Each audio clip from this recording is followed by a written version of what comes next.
ఉన్నారమ్మా? లోపలికి రావచ్చా?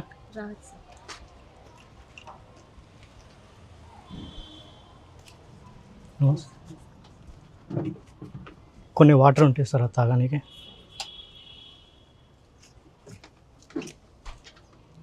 పర్లేదు పర్లేదు పర్లేదు, ఉండండి పెట్టేసి కూర్చోండి.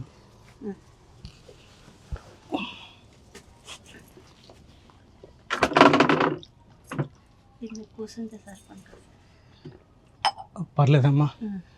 మీ పాపలా? హాయ్, ఏం పేరు?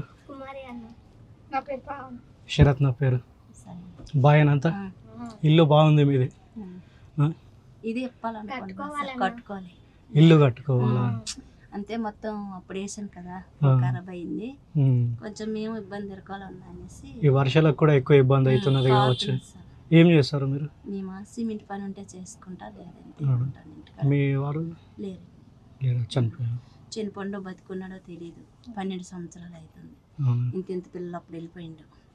అప్పటి నుంచి వీళ్ళని మీరే చూసుకుంటారు? చూసుకుంటారు. స్కూల్కి వెళ్తారా? స్కూల్కి వెళ్ళట్లేదు సార్. వెళ్ళమంటే వెళ్ళమని చెప్పిండ్రు. సరే అనేసి మరి ఇంకెందుకని తీసుకొచ్చేసిన. హాస్టల్ వేసిన, దాంట్లో ఉండలేదు. గవర్నమెంట్ స్కూల్లో వేసిన, చదవలేదు.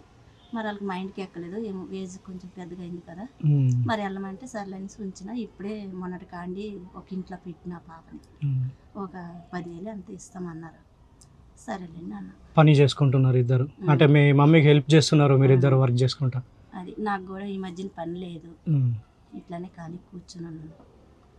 అది ఒక ఇల్లు చేస్తున్నాను, ఉంటున్నాను అంతే. ఓకే, ప్రస్తుతానికైతే నేను మీకు అన్ని విధాల సహాయం చేయలేకపోవచ్చు.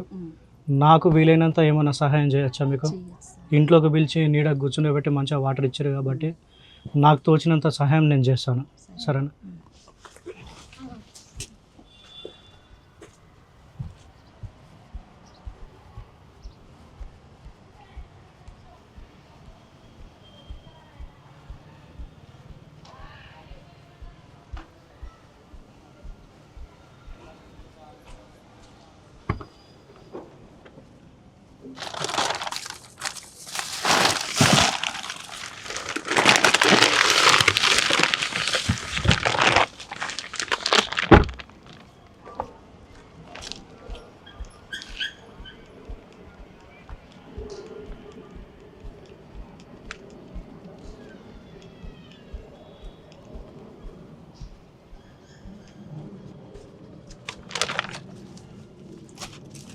రైస్ ఉంది, దీంట్లో ఆనియన్స్ ఉన్నాయి, ఇవి ఇంట్లోకి కావాల్సిన సామాన్లు ఉన్నాయి, సరేనా?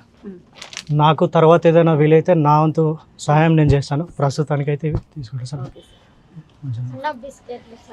బిస్కెట్లు చాక్లెట్లు కావాలా ఇద్దరికా? ఇప్పిస్తాను. చాలా థ్యాంక్స్ అన్న, నిజంగా అన్న చాలా థ్యాంక్స్ అన్న. ఎందుకు ఇంత ఇది అవుతున్నావు? పర్లేదు పర్లేదు పర్లేదు, ఒక కన్నయ్య లెక్క అనుకో, ఏం కాదు, ఏడవకు, పర్లేదు, సరేనా? మంచిగా